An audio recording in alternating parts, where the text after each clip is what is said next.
Bismillahirrahmanirrahim. Assalamualaikum warahmatullahi wabarakatuh. Alhamdulillahi ala ihsanihi wa syukru lahu ala taufiqihi wa amtinanihi. Asyhadu an la ilaha illallah wahdahu la syarika lahu ta'ziman li sya'nihi wa asyhadu anna Muhammadan abduhu wa rasuluhu da'ila ridwanihi. Allahumma salli alaihi wa ala alihi wa ashabihi wa ikhwani. Hadirin dan hadirat yang dirahmati oleh Allah Subhanahu wa taala, kita lanjutkan pembahasan kita dari kitab Sahih Al-Bukhari. Dan kita masuk pada hadis berikutnya, masih tentang bab pembatal-pembatal wudu. Hadis ke-176, Al-Imam Al-Bukhari berkata, Abu Abdullah Al-Bukhari, qala haddatsana Adam ibnu Abi Iyas. Qala haddatsana Ibnu Abi Dhi'b an Sa'id Al-Maqburi an Abi Hurairah radhiyallahu anhu qala.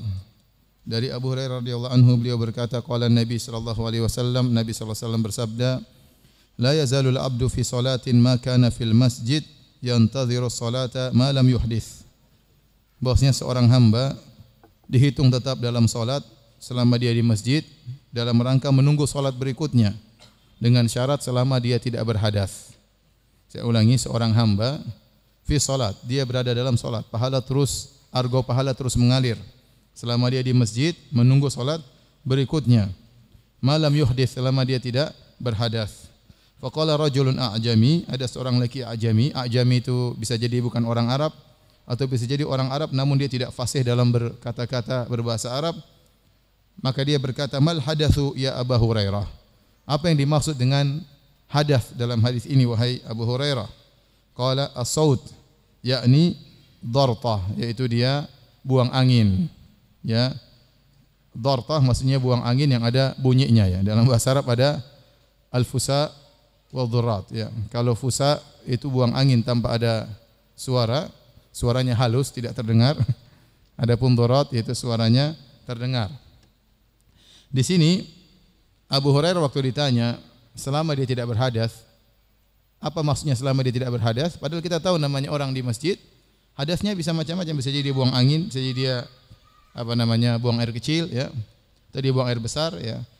Tetapi Abu Hurairah maksudnya hadas yang biasa terjadi tatkala seorang di masjid, ya, dan hadas yang terjadi tatkala seorang menunggu salat atau sedang di masjid atau sedang dalam salat Jadi hadas yang sering terjadi tatkala orang sedang dalam salat atau di masjid biasanya adalah buang angin. Adapun kalau orang buang air besar, buang air kecil, dia pasti keluar masjid. Adapun hadas buang angin bisa jadi terjadi tatkala seorang dalam masjid. Jadi bukan maksud Abu Hurairah membatasi hadas hanya dengan sekedar buang angin, tetapi maksudnya adalah hadas yang sering terjadi tatkala di dalam masjid, karena kalau buang air besar, buang air kecil orang keluar masjid. Atau hadas yang terjadi tatkala orang sedang salat. Makanya beliau menafsirkan waktu ditanya apa hadas yang dimaksud, maksudnya buang angin. Kemudian kita lanjutkan hadis berikutnya, hadis 177. Al-Imam Al-Bukhari Abu Abdullah rahimahullahu berkata, qala haddatsana Abul Walid, qala haddatsana Ibnu Uyainah an Az-Zuhri an Abbad bin Tamim an ammihi anin Nabi sallallahu alaihi wasallam qala. Dari Nabi sallallahu alaihi wasallam beliau bersabda, la yansarif hatta yasma'a sautan aw yajida riha. Jangan dia berpaling atau jangan dia batalkan salatnya sampai dia mendengar suara atau dia mencium bau. Ya, ini hadis ini keluar konteksnya tatkala ada seorang bertanya kepada Nabi sallallahu alaihi wasallam tentang ar-rajula yukhayyalu ilaihi annahu yajidu syai'a fi salatihi. Ada seorang dikhayalkan tatkala dia sedang salat, dia mendapatkan sesuatu dalam salatnya. Artinya dia seakan-akan ada angin yang berhembus. Seakan-akan dia buang angin, namun dia tidak yakin akan hal tersebut. Ya, makanya dia ragu, dikhayalkan. Artinya kayaknya terjadi tapi dia tidak bisa memastikan apakah benar-benar keluar angin atau tidak. Maka Nabi sallallahu alaihi wasallam waktu ditanya tentang hal ini, jawaban Nabi sallallahu alaihi wasallam, la yansarif, jangan dia batalkan salatnya hatta yasma'a sautan aw yajida riha, sampai dia mendengar suara atau dia mencium bau, ya. Dan ini sering disampaikan bahwa ini adalah salah satu dalil yang kuat yang menyebutkan kaidah yang sangat agung, salah satu daripada 5 al-qawaid al-fiqhiyah al-kubra, ada 5 kaidah raksasa, kaidah fikih Di antaranya al-yakin la yazulu bisyak, bahwasanya keyakinan tidak bisa dihilangkan dengan keraguan. Tatkala seorang masuk dalam salatnya dalam kondisi yakin, dia dalam kondisi bersuci, kemudian dia salat, tiba-tiba di tengah salatnya dia ragu apakah dia kentut atau tidak. Maka Nabi mengajarkan kaidah, selama itu masih keraguan, maka jangan batalkan salatnya. Sampai timbul keyakinan berikutnya. Keyakinan hanya bisa dibatalkan dengan apa? Keyakinan. Keyakinan tidak bisa dikalahkan dengan keraguan. Engkau masuk dalam salat dalam kondisi yakin bahwasanya engkau dalam kondisi bersuci.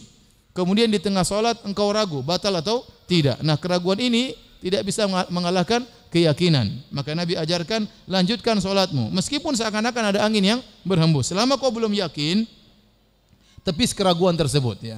Meskipun ternyata angin sudah keluar. Tetapi kau belum yakin, kau ikut aturan syariat.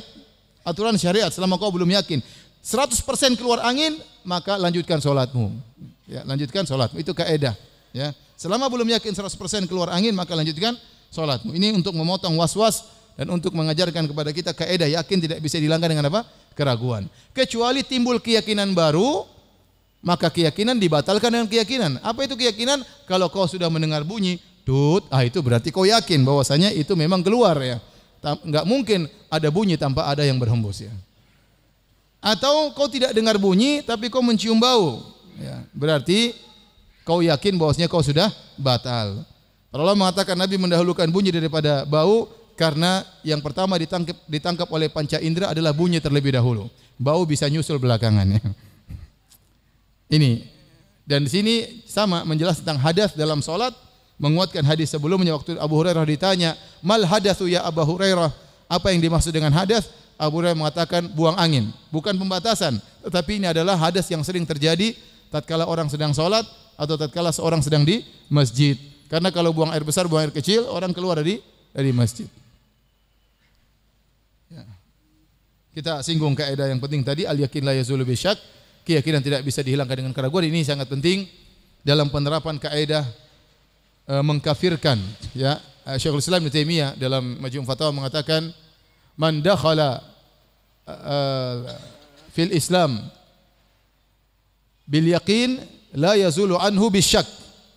Kata Syekhul Islam Ibnu Taimiyah dalam Majmu' Fatawa, dan beliau mengatakan barang siapa yang masuk Islam dengan keyakinan, dari mana dia tahu dia masuk Islam? Dia mengucapkan asyhadu alla ilaha illallah wa asyhadu anna muhammadar rasulullah. Dia salat, dia berzakat, ya, dia puasa Ramadan, dia melakukan ritual-ritual khusus umat Islam. Dia sudah masuk Islam dengan keyakinan. Masuk Islam dengan yakin mudah. Tinggal bilang apa? Asyhadu alla ilaha illallah wa asyhadu anna muhammadar rasulullah. Dia masuk Islam dengan yakin. Maka tidak boleh dihilangkan Islam itu darinya kecuali dengan keyakinan pula. Oleh karena tidak boleh terjadi pengkafiran kecuali dengan iqamatil hujjah wa bayanil mahajjah wa izalati syubhah, kata Syekh Al-Islam Taimiyah. Harus ada akan hujjah, argumentasi, harus diantarkan dalil dan harus menghilangkan syubhat, baru seorang boleh dikafirkan. Ya, tidak mudah mengkafirkan. Oleh karenanya Al-Ma'mun, Khalifah Al-Ma'mun, beliau yang menyatakan Al-Quran itu makhluk karena terpengaruh oleh Mu'tazilah. Ahmad bin Abi Du'ad, seorang tokoh Mu'tazilah, menyebarkan pemahaman di kerajaan tatkala itu bahwasanya Al-Quran itu makhluk. Dan bahkan dia menyuruh orang-orang untuk mengatakan Al-Quran itu makhluk. Kalau tidak mengatakan bisa jadi dibunuh. Tapi Al-Imam Ahmad rahimahullahu ta'ala tidak mengkafirkan Khalifah Al-Ma'mun. Padahal para ulama sepakat, man qala anna al-Qur'ana makhluk faqad kafar. Barang siapa mengatakan Al-Quran itu makhluk, maka dia telah kafir. Karena Al-Quran adalah firman Allah, salah satu sifat-sifat Allah, bukan makhluk. Tetapi Al-Imam Ahmad rahimahullahu ta'ala tidak mengkafirkan Al-Ma'mun. Kenapa? Karena dia banyak syubhat. Dia banyak syubhat, padahal dia telah mengucapkan suatu perkataan kekafiran. Oleh karenanya hati-hati ikhwan, sekarang tersebar di tengah-tengah ikhwan pemahaman mudah mengkafirkan. Ya. Hati-hati, ya, ini pemikiran sangat berbahaya. Bima yatarattab alaihi, karena konsekuensinya mengerikan.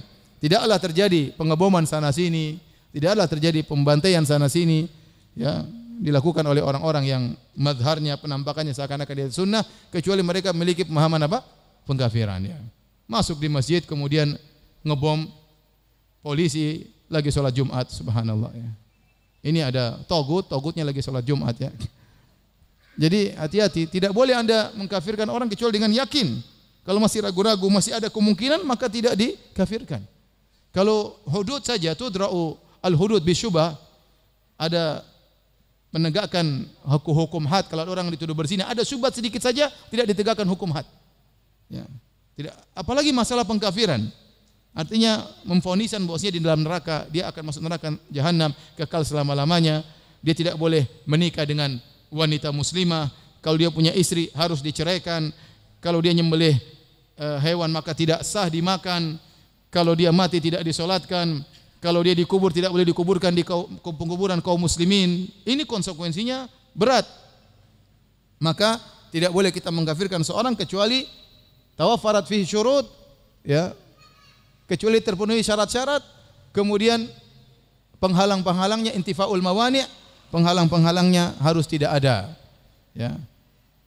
Oleh karenanya para hadirin hadirat Allah Subhanahu wa taala, bab takfir, mengkafirkan bukan perkara yang mudah, karena kita punya kaidah al yaqin la yazulu bisyak, keyakinan tidak boleh dihilangkan dengan keraguan. Nah, sekarang sebagian orang mengkafirkan orang lain hanya dengan keraguan. Ada orang misalnya, taruhlah, ya, ada orang kemudian dia masuk ke tempat ibadah orang lain. Kemudian dia mungkin mengucapkan salam mereka. Apakah langsung dikafirkan? Ya. Belum tentu. Ada orang misalnya, ya, membuka tempat perzinahan. Apakah dia kafir? Ada orang misalnya mengizinkan untuk dibuka tempat perzinahan. Apakah dia kafir? Jangankan yang membuka tempat perzinahan, yang berzina saja tidak kafir selama dia tidak menghalalkan perzinahan. Taruhlah ada undang-undang mengatakan boleh dibuka tempat-tempat untuk bank-bank ribawi, apakah langsung kita kafirkan? Tidak mudah. Jadi maksud saya mengkafirkan itu tidak mudah. Makanya Nabi SAW waktu ditanya tentang orang-orang yang ingin memberontak terhadap penguasa, kata Nabi SAW, jangan memberontak illa antarau fihim kufran buwahan indakum fihi minallahi burhan. Sampai kau melihat kekufuran yang nyata, kau punya dalil, baru kau boleh memberontak. Contoh dia mengejak Quran, contoh dia pindah agama, contoh dia maki Allah, contoh dia maki Rasulullah. Kekufuran yang nyata, kufuran buahan, kekufuran yang nyata disepakati oleh para ulama itu kekufuran, baru ini kita berpikir untuk memberontak. Ya. Adapun mungkin dia melakukan sesuatu karena politik, karena ini, karena ingin mencari masa, karena macam-macam ya, orang melakukan berbagai macam kegiatan-kegiatan yang aneh-aneh, ya. Maka tidak mudah kita menjatuhkan vonis pengkafiran kepada orang yang mengucapkan asyhadu alla ilaha illallah wa asyhadu muhammadar rasulullah. Oleh karenanya tatkala Usamah bin Zaid radhiyallahu anhu waktu dia bersama seorang Ansari mengejar seorang kafir, berperang. Orang kafir ini banyak membunuh kaum muslimin, orang musyrik ini. Akhirnya diserang oleh dua orang, Usamah dan kawannya Ansari. Dia melawan sampai akhirnya terdesak, dia kalah. Maka waktu mau dibunuh sama Usamah dan kawannya, tiba-tiba dia mengatakan la ilaha illallah, dia masuk Islam. Maka temannya Usamah Ansari tidak jadi membunuh, sudah mengucap la ilaha illallah. Rasulullah mengatakan mengucapkan la ilaha illallah maka haram darahnya, tidak boleh ditumpahkan. Usamah lanjutkan aja, dia bunuh, ya. Waktu sampai kepada Nabi SAW, Nabi SAW marah. Nabi berkata, aqataltahu ba'da an qala la ilaha illallah. Wahai Usamah, apa kau membunuhnya setelah dia mengucapkan la ilaha illallah? Kata Usamah, ya Rasul, dia ingin membela diri aja, ingin menyelamatkan dirinya. Dan zahirnya dia ingin menyelamatkan diri. Ya atau tidak? Zahirnya dia pertama ingin membunuh Usamah dan temannya. Waktu kalah mau dibunuh baru bilang apa? La ilaha illallah zahirnya. Tapi kata Nabi SAW, kita tidak diperintahkan untuk apa? Hal syaqaqta qalbah, apa kau sudah belah dadanya? Kau lihat niatnya mengucapkan la ilaha illallah adalah untuk menyelamatkan diri? Kau tidak tahu. Meskipun zahirnya sangat nampak dia ingin menyelamatkan diri, tetapi kita menilai zahir perkataannya dia mengucapkan apa? La ilaha illallah, ya. Oleh karenanya tidak mudah seorang kemudian masuk dalam bab pengkafiran, ya, hati-hati. Dan itu dosa besar. Barang siapa memvonis saudaranya kafir ternyata tidak kafir, maka dia terjerumus dalam dosa besar. Kata Nabi SAW, man qala li akhihi ya kafir faqad ba'a biha ahaduhuma. Barang siapa yang mengucapkan kepada saudaranya wahai kafir, akan kembali kepada salah satunya. Ini menunjukkan dosa mengkafirkan orang. Yang tidak kafir adalah dosa besar. Adapun kita menjelaskan ini kekufuran, ini kesyirikan, bukan berarti setiap orang terjerumus dalam kesyirikan maka dia kemudian kafir. Bukan berarti setiap orang terjerumus dalam kekufuran maka dia kafir. Kita wajib menjelaskan mana kufur, mana syirik agar memperingatkan umat dari bahaya tersebut. Tetapi masalah pemfonisan itu masalah kedua. Masalah pemfonisan itu masalah kedua, tidak semua orang bisa menjalankan hal tersebut, ya. Karena di antara syarat-syarat pengkafiran adalah iqamatul hujjah wa bayanul mahajjah wa izalatus syubhah, sebagaimana pendapat Syekhul Islam Taimiyah, penjelasan argumentasi, menjelaskan dalil dan menghilangkan syubhat. Tidak semua orang mau menghilangkan syubhat orang yang dihadapinya. Tidak semua orang mau menjelaskan dalil kepada orang yang dihadapinya. Wallahu alam bissawab. Baik, kita lanjutkan hadis berikutnya, hadis 178. Qala haddatsana al-Imam Al-Bukhari rahimahullah berkata qala haddatsana Qutaibah bin Sa'id. Qala haddatsana Jarir anil A'mash an Munzir Abi Ya'la Ats-Tsauri an Muhammad ibn al-Hanafiyah qala Ali. Muhammad ibn al-Hanafiyah ini adalah anaknya Ali bin Abi Thalib, ya. Tapi dari ibu yang lain, bukan dari mana? Fatimah, ya. Bukan dari Fatimah radhiyallahu taala anha. Adapun dari Fatimah Hasan Husain, ya. Muhammad bin Hafiyah berkata, qala Aliun, Ali berkata, bapaknya berkata, kuntu rajulan madzaan. Aku adalah seorang laki yang sering keluar madhi. Madhi adalah air yang keluar dari kemaluan seseorang tatkala dia mengalami syahwat, ada kelezatan yang dirasakan tetapi keluar tanpa terpancar. Adapun air mani keluar dengan ejakulasi, ya. Mimma'in dafiq, dengan apa namanya? Falyanzuril insanu mimma khuliq. Khuliqa mimma'in dafiq. Hendaknya manusia melihat dari mana dia diciptakan agar dia tidak sombong, tidak angkuh. Kata Allah, khuliqa mimma'in dafiq. Dia diciptakan dari air yang terpancar. Itu air mani. Ya, dalam ayat yang lain mimma'in mahin, dari air yang hina. Nah, madhi adalah cairan yang keluar dari kemaluan tatkala dia sedang mengalami gejolak syahwat tetapi tidak terpancar, tidak terjadi klimaks atau ejakulasi. Dan Ali bin Abi Thalib sering mengalami demikian. Ini perkara keluarga, ya. Sebagian mengatakan karena Ali bin Abi Thalib begitu cinta kepada siapa? Fatimah radhiyallahu taala anha, sehingga dia sering, ya, mencintai Fatimah sehingga sering keluar air madhi dari kemaluannya. Kata Ali bin Abi Thalib, fastahyaitu an as'ala Rasulullah sallallahu alaihi wasallam. Namun saya malu bertanya kepada Rasulullah sallallahu alaihi wasallam. Dalam riwayat lima kanati ibnatihi minni, karena itu mertua saya Rasulullah sallallahu alaihi wasallam. Dan dia keluar madhi karena putrinya, enggak enak kan? Nanya, ya Rasulullah saya banyak keluar madhi, ya, gara-gara putrimu, kan enggak enak, bahasanya itu kurang apa? Kurang enak. Maka Ali mengatakan fastahyaitu, aku malu bertanya kepada Rasulullah sallallahu alaihi wasallam. Fa amartul Miqdad bin al-Aswad, maka aku pun minta tolong Al-Miqdad bin al-Aswad, fasa'alahu, untuk bertanya kepada Nabi sallallahu alaihi wasallam. Kata Nabi sallallahu alaihi wasallam, fihil wudu, hendaknya dia wudu, hendaknya dia berwudu. Ini dalil bahwasanya keluarnya madhi dari kemaluan seseorang membatalkan apa? Wudu. Tidak mengharuskan mandi junub, tetapi hanya mengharuskan apa? Wudu bagi ingin yang beribadah, salat. Ya. Itu namanya al-madhi. Adapun madhi ini najis atau tidak, maka ada khilaf di kalangan para ulama. Mayoritas ulama mengatakan madhi adalah najis. Sebagian ulama dalam sebagian riwayat dari Imam Ahmad kalau tidak salah mengatakan madhi tidak najis, dikiaskan kepada air mani. Air mani yang benar tidak najis, maka dikiaskan kepadanya madhi, karena air mani itu adalah gabungan antara sperma dengan semen, ya, adalah muqaddimah daripada, dan madhi adalah muqaddimah daripada air mani. Sehingga sebagian mengatakan bahwasanya sebagaimana air mani tidak najis, madhi pun tidak najis, ya. Karena air mani pasti ada madhinya. Demikian pendapat sebagian ulama, ya. Namun wallahu a'lam bishawab, pendapat yang lebih hati-hati, ya, bahwasanya madhi adalah najis, ya. Dalam riwayat, ya, kata Nabi sallallahu alaihi wasallam, iksil dzakarak wandah farjak. Kata Nabi sallallahu alaihi wasallam, cucilah kemaluanmu dan percikanlah air, ya. Sehingga jumhur ulama mengatakan air madhi hukumnya najis, ya, meskipun ada khilaf dalam masalah ini.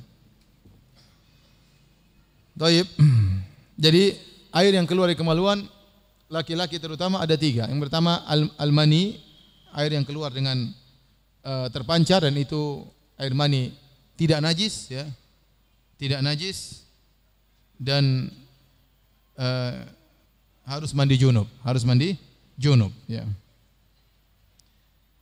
Yang kedua adalah air baul, air kencing, maka itu najis. Ya. Kemudian yang ketiga namanya al-madhi. Al-madhi ini air yang keluar tatkala seorang dalam kondisi syahwat, ya, keluar air yang agak kental, ya, keluar, maka ini dia najis menurut pendapat jumhur ulama. Ya, dia najis dan dia membatalkan wudu tapi tidak wajib mandi junub. Kemudian yang keempat, air yang keempat adalah namanya al-wadi. Ada 4 air, ya. Yang keempat al-wadi. Al-wadi adalah cairan yang keluar menjelang kencing atau sesudah kencing dan itu hukumnya sama dengan air kencing. Maka najis, tidak ada khilaf, ya.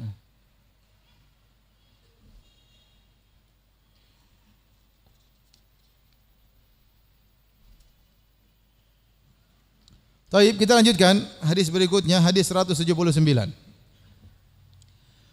Qala Abu Abdullah Al-Bukhari rahimahullahu taala, haddatsana Sa'ad bin Hafs, haddatsana Syaiban an Yahya an Abi Salamah an Atha ibn Yasar, anna Atha ibn Yasar akhbarahu, bahwasanya Atha bin Yasar mengabarkan kepadanya, anna Zaid bin Khalid akhbarahu annahu sa'ala Utsman bin Affan, bahwasanya Zaid bin Khalid bertanya kepada Utsman bin Affan radhiyallahu taala anhu.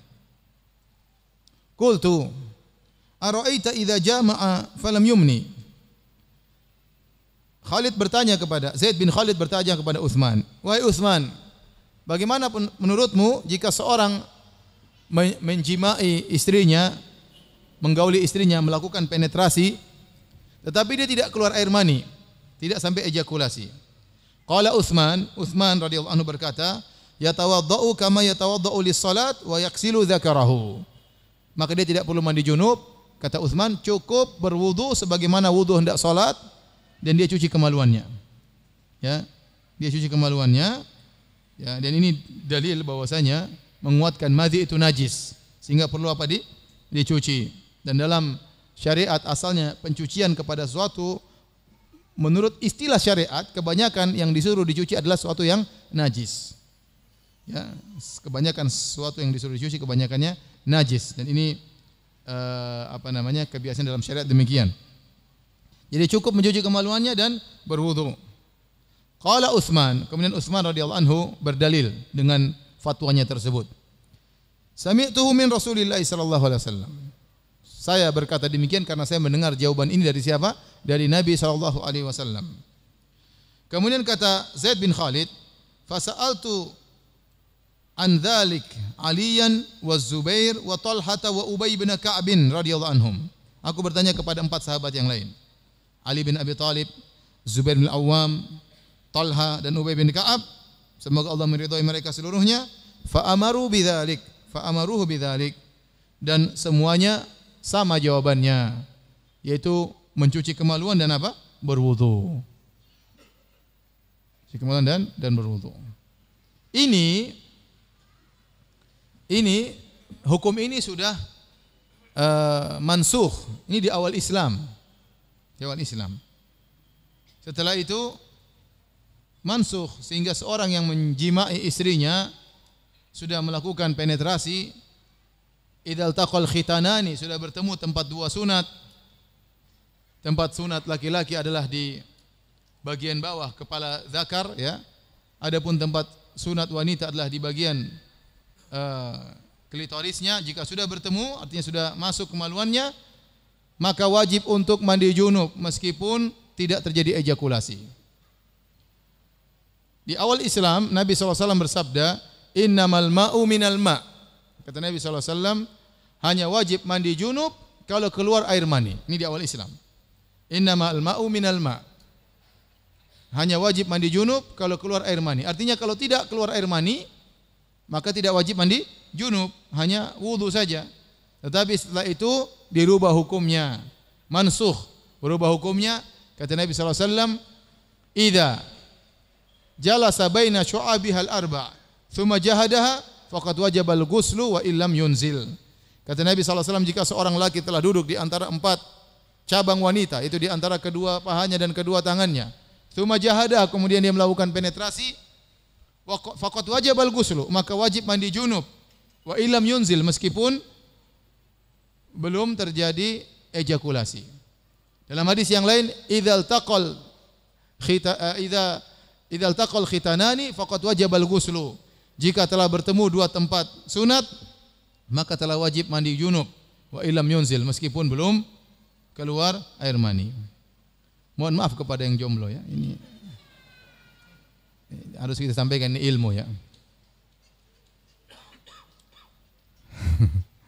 Doain mereka, kasihan. Mereka dalam penderitaan ya. Jadi yang namanya jima adalah iltiqa al-khitanain, bertemuan dua tempat sunat.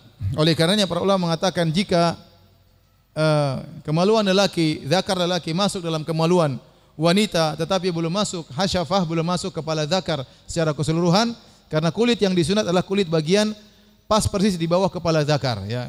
Maka jika belum masuk kepala zakar seluruhnya, maka belum terjadi jima. Belum terjadi apa? Jima. Seandainya seorang laki kemudian dia syahwatnya bergejolak, kemudian dia menggauli istrinya dan belum sempat kepala zakarnya masuk secara keseluruhan, maka kemudian terjadi ejakulasi ya, maka dia wajib mandi junub karena ejakulasi ya. Tetapi kalau ternyata tidak terjadi ejakulasi ya, kepala zakarnya belum masuk seluruhnya, bukan zakar seluruhnya ya, kepala zakarnya yang bagian terbuka ya, kulit yang dipotong ya, maka kalau itu belum masuk seluruhnya tidak wajib mandi junub. Tapi kalau sudah masuk seluruhnya atau bahkan lebih dari itu ya, meskipun belum keluar air mani tetap wajib mandi junub meskipun belum keluar mani. Harap dipahami ya. Dua-duanya wajib mandi junub, laki-laki dan juga apa? Perempuannya. Hadis berikutnya, hadis 180. Al-Imam Al-Bukhari berkata, qala haddatsana Ishaq, qala akhbarana An-Nadhr, qala akhbarana Syu'bah anil Hakam an Dzakwan Abi Salih an Abi Sa'id Al-Khudri radhiyallahu anhu anna Rasulullah sallallahu alaihi wasallam arsala ila rajulin minal ansar. Bahwasanya Rasulullah SAW mengutus orang untuk memanggil seorang lelaki dari kaum Ansar. Diketuk pintunya mungkin.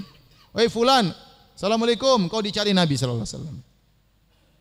Faja'a wa ra'suhu yaqtur, maka dia datang menemui Nabi dalam kondisi rambutnya masih basah, masih tetes apa? Air. Berarti dia baru mandi junub.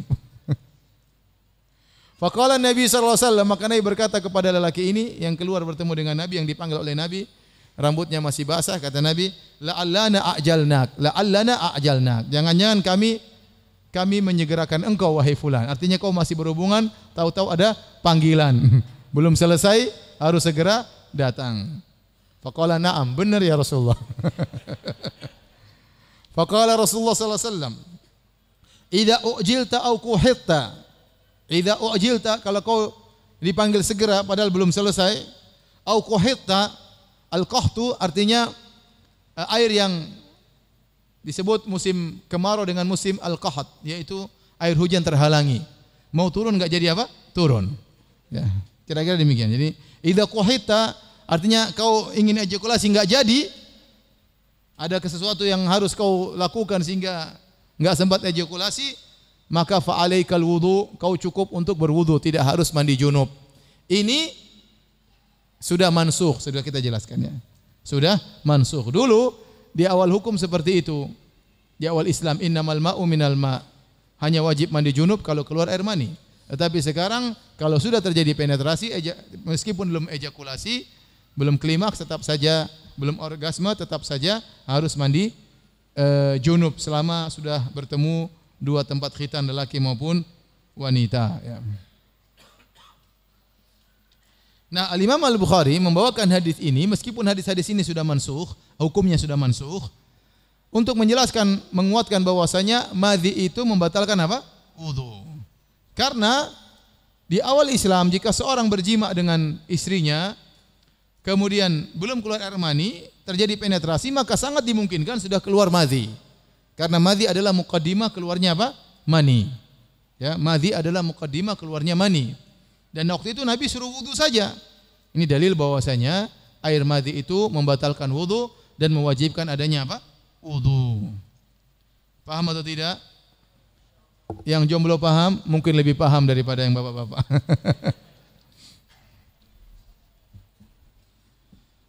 Baik, kita lanjutkan. Babur rajul yuwaddi'u sahibahu. bab tentang seseorang yang mewudukan kawannya. Dia yang usapkan tangannya, dia yang usapkan wajahnya, ya. Dia yang mewudukan. Seperti kalau ada orang sakit, maka dia mewudukan orang tersebut. Bagaimana? Ya. Apakah sunnah atau tidak? Kalau boleh, boleh. Tetapi apakah sunnah dianjurkan? Itu yang jadi pembahasan. Al-Imam Al-Bukhari berkata, qala haddatsani Ibnu Salam. Qala akhbarana Yazid bin Harun an Yahya an Musa bin Uqbah an Quraib maula Ibni Abbas an Usamah ibni Zaidin.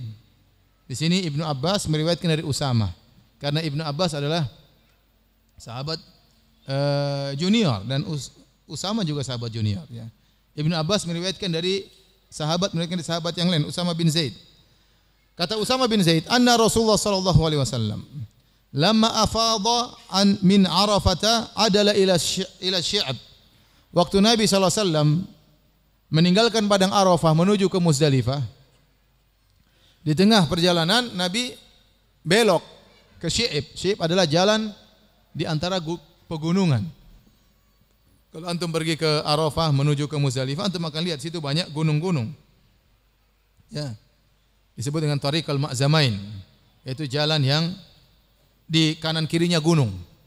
Terus antara Arafah menuju Muzdalifah, di situ ada jalan yang sebelah kanan gunung, sebelah kiri gunung. Begitu sampai di penghujung jalan tersebut, sampailah ke Muzdalifah. Nah, di gunung-gunung situ ada salah jalan-jalan, ya. Jadi Asy-Syi'ab adalah jalan di sela-sela gunung. Maka Nabi waktu berjalan dari Arafah menuju ke Muzdalifah, kira-kira 7 kilo, ya. 7 kilometer, ya. Maka Nabi di tengah jalan, Nabi SAW belok ke salah satu jalan Syi'ab di tengah dua gunung. Buat apa? Nabi buang hajat. Faqadha hajatahu. Maka Nabi SAW buang hajatnya.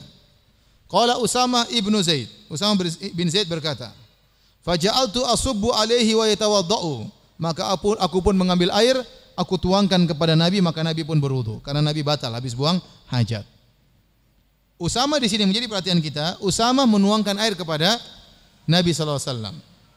Faqultu ya Rasulullah, aku berkata, wahai Rasulullah, atusalli, kau ingin salat maghrib di sini di tengah jalan antara padang Arafah sampai ke Muzdalifah, karena Nabi keluar dari padang Arafah setelah matahari terbenam. Kata Nabi sallallahu alaihi wasallam, al-musalla amamak. Enggak, kita salat nanti di Muzdalifah. Oleh karena disunahkan bagi orang yang berhaji tatkala meninggalkan padang Arafah untuk menjamak maghrib dan isya di Muzdalifah. Menjamak maghrib dan isya di Muzdalifah, ya. Jamak takhir kalau dia sampai tatkala waktu isya, kalau dia sampai tatkala waktu maghrib dia boleh jamak takdim. Intinya dia salatnya di Muzdalifah. Ini masuk dalam fikih haji, ya. Yang menjadi perhatian di sini, ya. Usamah apakah mewudukan Nabi? Tidak. Usamah hanya menuangkan air buat siapa? Nabi. Tapi dijadikan dalil oleh Al-Imam Al-Bukhari hadis ini tentang bolehnya mewudukan orang lainnya. Jadi ada 3 tingkatan kata para ulama. Yang pertama mengambilkan air. Minta tolong orang lain mengambilkan air. Yang kedua menuangkan air. Yang ketiga mewudukan, ya. Kalau mengambilkan air, okelah, ada sunnahnya. Usamah mengambilkan air buat siapa? Nabi SAW. Kalau menuangkan air juga ada sunnahnya. Boleh seorang menuangkan kepada orang alim atau kepada penguasa, kepada pemimpin, nuangkan air untuk berwudu temannya. Tidak apa-apa, membantu hal ini tidak jadi masalah. Tetapi yang ketiga, mewudukan, ini tidak ada dalilnya dalam hadis ini. Oleh karenanya, untuk masalah ini, Ibnu Hajar tidak sepakat dengan Imam Bukhari. Kebiasaan Ibnu Hajar tatkala menyarah Fathul Bari, dia selalu membela Imam Al-Bukhari. Sehingga kalau ada orang tidak paham, dia katakan, kamu yang tidak paham, yang benar begini. Kok Imam Bukhari berdalil? Karena Imam Bukhari itu dikatakan fiqhul Bukhari fi abwabihi. Fikihnya Imam Bukhari, cerdasnya Imam Bukhari itu nampak dalam tabwibabnya. Tatkala dia membuat judul begini, orang-orang kadang bingung dari mana dia mengambil kesimpulan. Banyak orang tidak paham dari mana Imam Bukhari mengambil kesimpulan. Itu tugasnya Ibnu Hajar untuk menjelaskan. Jadi dia selalu membela Imam Bukhari, selalu. Ya, tapi dalam bab ini dia mengatakan pendalilan Imam Bukhari kurang kuat, tidak pas dengan judul, dengan dalil kurang pas. Sebenarnya mengatakan Imam Bukhari maksudnya sebagaimana dibolehkan tolong menolong dalam wudu, boleh ditolong untuk diambilkan air, boleh ditolong untuk menuangkan air, maka demikian juga boleh ditolong untuk mewudukan. Ini pendapat sebagian ulama yang membela Imam Bukhari. Tapi Allah alam bisawab, demikian kata Al-Hafidz Ibnu Hajar bahwasanya kurang pas. Ya. Hadis berikutnya pun demikian, sama kira-kira pendalilannya. Kata Al-Imam Al-Bukhari, qala haddatsana Amr bin Ali, qala haddatsana Abdul Wahhab, qala sami'tu Yahya bin Sa'id, qala akhbarani Sa'ad ibn Ibrahim, anna Nafi' ibn Jubair bin Mut'im akhbarahu annahu sami'a Urwah bin Al-Mughirah bin Syu'bah yuhaddits anil Mughirah bin Syu'bah, dari sahabat Mughirah bin Syu'bah radhiyallahu anhu, annahu kana ma'a Rasulillah sallallahu alaihi wasallam fi safarin. Suatu hari Al-Mughirah bin Syu'bah bersama Nabi dalam satu safar. Wa annahu dhahaba li hajatin lahu. Kemudian Nabi pergi karena ada suatu hajat. Wa anna Mughirah ja'ala yasubbul ma'a alaihi wa huwa yatawadda. Maka setelah itu Nabi mungkin setelah buang hajat atau kebutuhan yang lain, maka Mughirah pun menuangkan air kepada Nabi dan Nabi berwudu. Faghasala wajahahu wa yadayhi, maka Nabi pun mencuci wajahnya, mencuci kedua tangannya, wa masaha bi ra'sihi, dan Nabi mengusap kepalanya, wa masaha al khuffain, dan Nabi mengusap kedua khufnya. Tidak dicuci kepalanya dan tidak dicuci dua khufnya, cuma diusap. Ini sama dalilnya tegas bahwasanya boleh seorang menuangkan air kepada orang lain untuk berwudu, tapi kalau mewudukan orang kurang pas, bagaimana dikatakan oleh Ibnu Hajar rahimahullahu taala. Baik, kita lanjutkan pembahasan berikutnya. Masih kuatkah? Belum hang. Bab berikutnya, babun qiraatul Qur'ani ba'dal hadathi wa ghairihi. Bab membaca Al-Qur'an setelah berhadas dan setelah yang lainnya. Jadi bolehkah seorang baca Quran dalam kondisi tidak berwudu? Habis buang angin dia baca Quran. Habis dia buang air kecil, habis dia buang air besar dia baca Quran. Boleh atau tidak? Boleh atau tidak? Wa qala Mansur an Ibrahim la ba'sa bil qiraati fil hammam. Ibrahim berkata, tidak mengapa baca Quran dalam hammam. Hammam itu kamar mandi. Kamar mandi tapi bukan buat air, buang air, bukan, tapi buat mandi. Yang dulu namanya hammam, hammamat itu tempat untuk buat mandi. Ya. Jadi tidak ada buang air besar di situ, tidak ada toilet di situ, ya. Ya, tapi hammam, tempat mandi. Dia mengatakan tidak mengapa baca Quran dalam hammam. Ini pendapat salaf. Ya.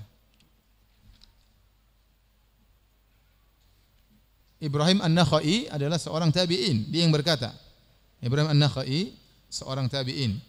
Dia mengatakan la ba'sa bil qira'ah fil hammam, tidak mengapa baca Quran tatkala dalam kamar mandi.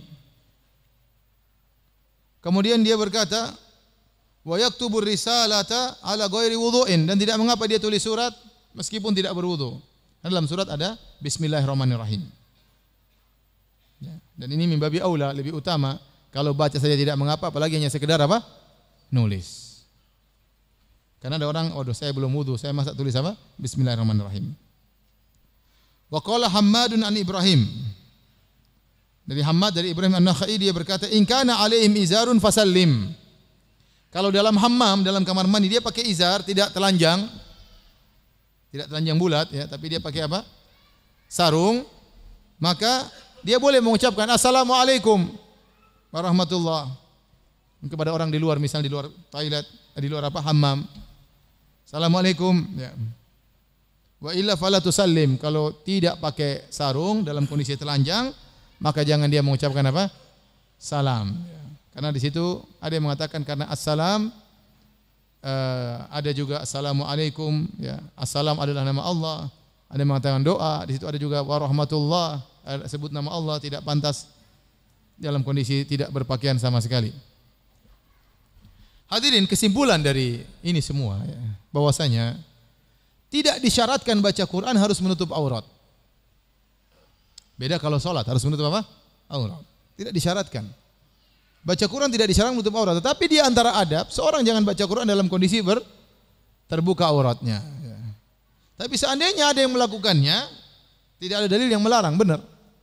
Kalau tanya mana dalilnya orang tidak berpakaian tidak boleh baca Quran? Tidak dalilnya. Kenapa para ulama bahas masalah ini? Karena begitu semangatnya mereka untuk baca Quran. Kalau kita nggak perlu bahas, siapa yang baca Quran juga dalam kamar mandi. Para ulama kenapa dibahas? Karena mereka semangat baca Quran. Sampai mereka berpikir dalam hammam itu karena mereka mandi butuh waktu 10 menit, 15 menit. Apakah boleh baca Quran? Saking semangatnya untuk baca Quran. Ya. Saking semangatnya untuk baca Quran. Ya.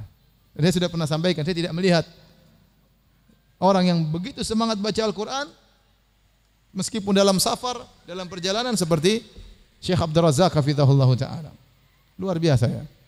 Ya.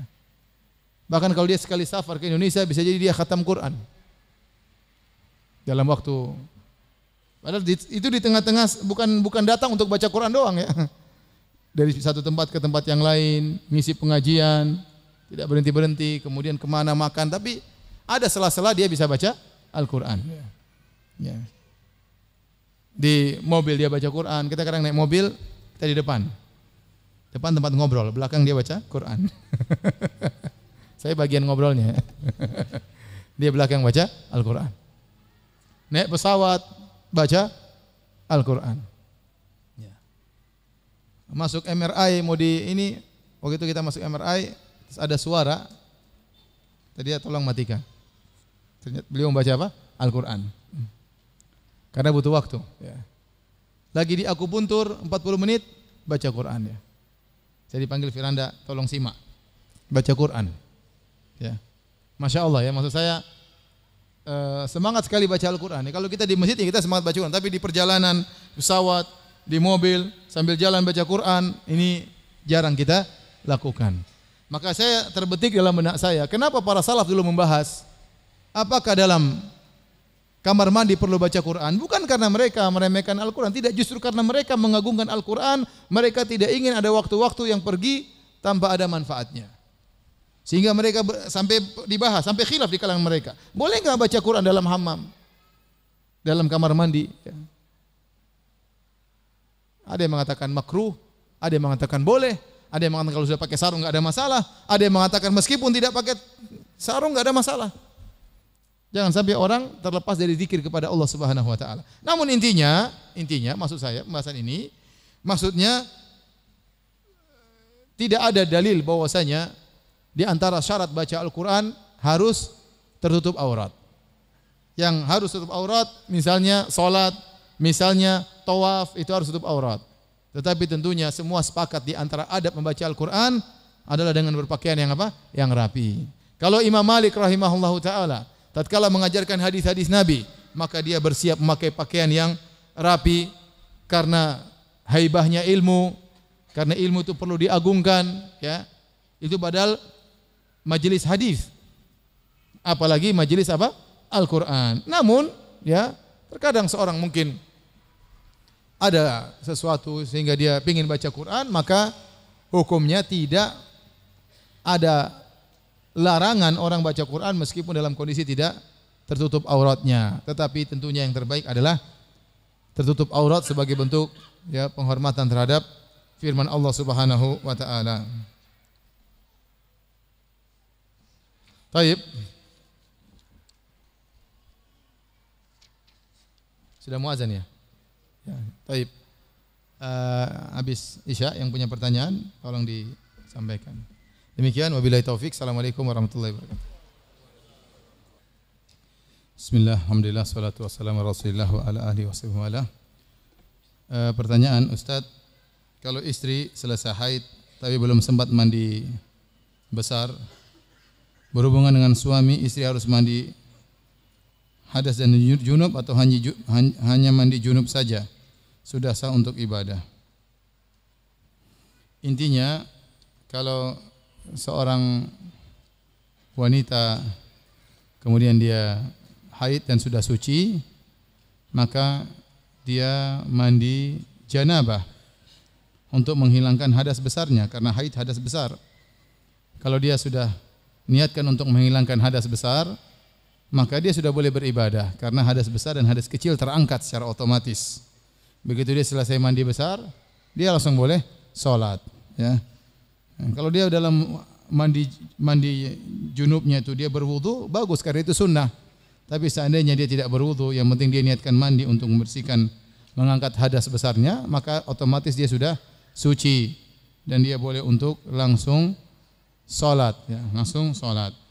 Hal ini berbeda dengan mandi sunnah. Mandi sunnah seperti mandi Jumat misalnya, ya, maka itu seorang karena dia tidak mengangkat hadas, dia hanya sekedar mandi sunnah, maka kalau dia ingin salat dia harus berwudu, Ya. Adapun mandi besar karena junub misalnya atau karena haid, karena nifas, ya maka kalau seorang sudah berniat untuk mandi besar maka otomatis hadas besarnya hilang, otomatis juga hadas kecilnya hilang, maka dia bisa langsung salat.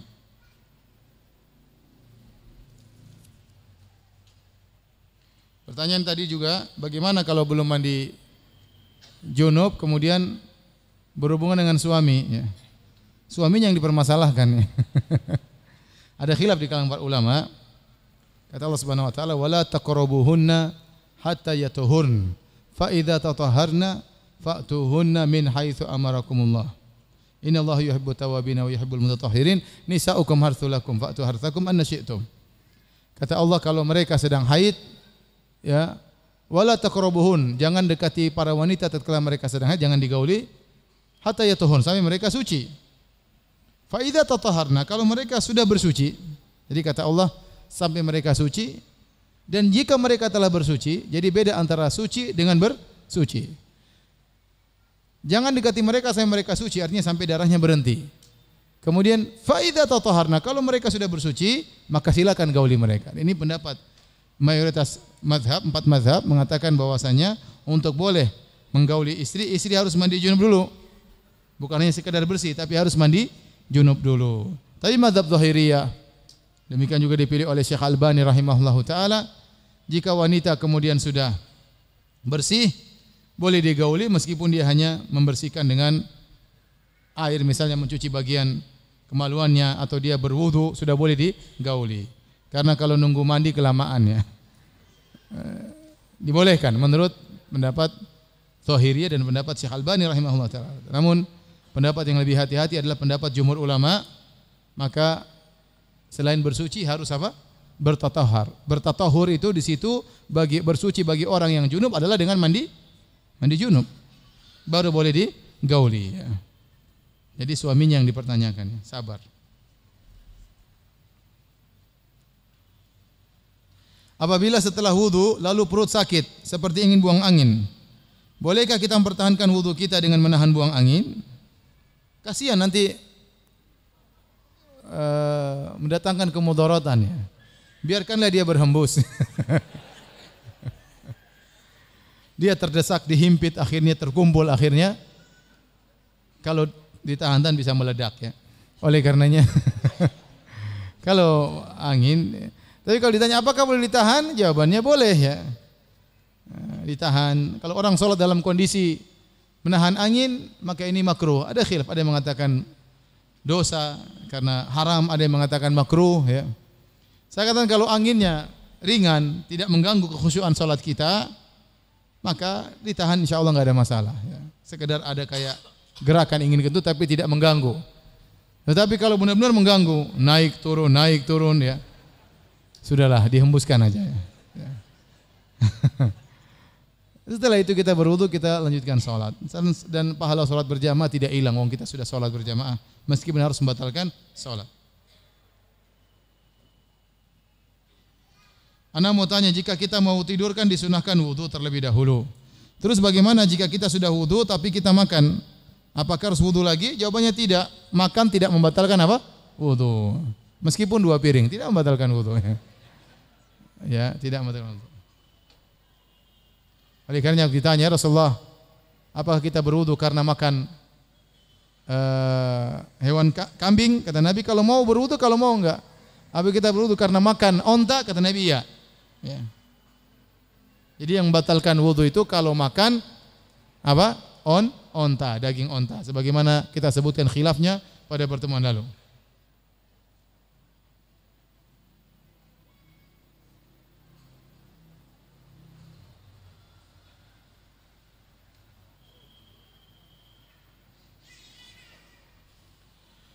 apabila darah yang keluar dari wanita yang sedang haid itu membatalkan wudu, lalu apakah berwudu itu sia-sia? Iya.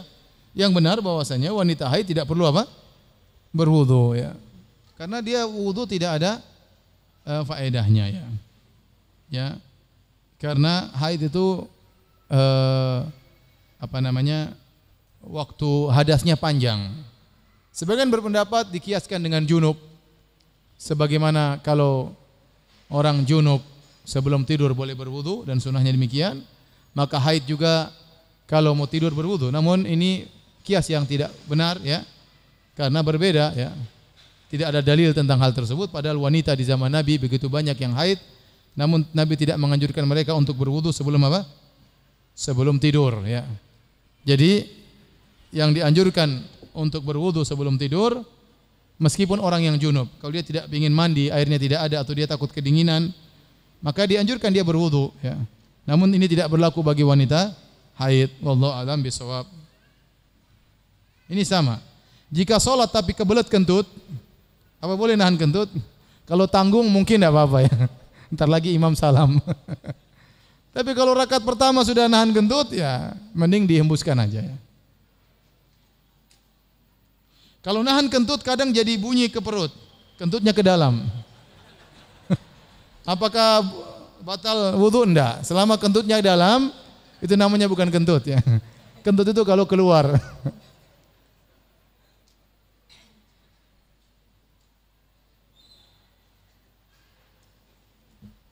Ini sering ditanya lagi tentang masalah mandi haid. Apakah orang kalau sudah haid kemudian wajib untuk wudu lagi ya?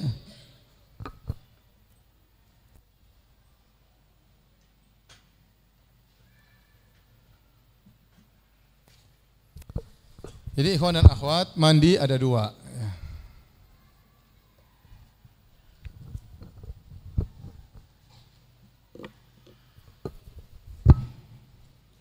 Mandi ada dua ya. Mandi karena hadas besar. Contohnya mandi junub karena haid dan nifas. Kalau ini mandi sunnah. Contoh mandi Jumat,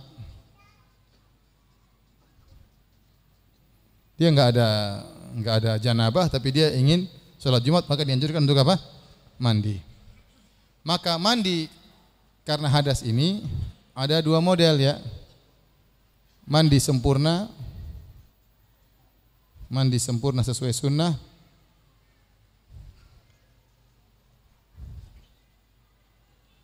Yang isinya wudu dulu baru mandi. Kemudian mandi minimal sah. Sah itu maka cukup seluruh tubuh basah.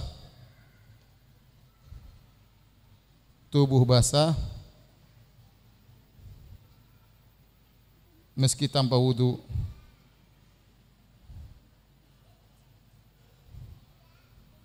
Maka untuk mandi sunnah, contoh mandi Jumat ya, ini tidak mengangkat hadas. Ini tidak mengangkat hadas.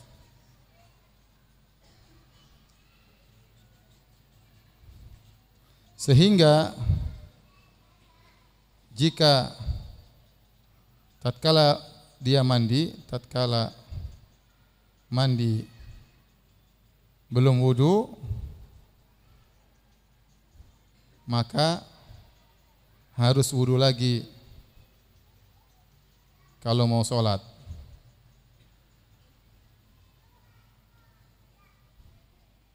Dia hanya mandi. Kalau dia mau sholat ya harus wudu, karena waktu dia mandi dia tidak wudu. Tapi kalau dia mandi sunnah kemudian dia berwudu sebagaimana mandi janabah, ya sudah. Paham? Berarti dia sudah Sudah wudu. Paham? Adapun mandi besar, kalau dia mandi sempurna sesuai dengan sunnah, wudu dulu, kemudian basuh kepala dulu, kemudian basuh kanan, basuh kiri, maka langsung aja sholat, karena dia sudah apa? Wudu juga. Ini langsung sholat. Nah kalau yang mandi ini, mandi minimalis, yang penting sah. Bismillah jebur, keluar sah. Ya. Itu namanya mandi minimalis. Tidak perlu wudu-wudu, enggak apa-apa. Karena wudu itu hanyalah sunnah dalam mandi besar. Nah kalau dia mandi besar tanpa wudu, tetap saja boleh juga langsung apa? Langsung sholat.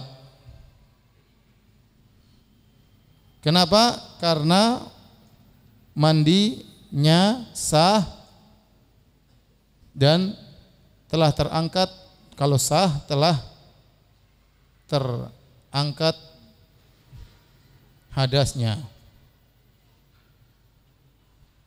Paham ya?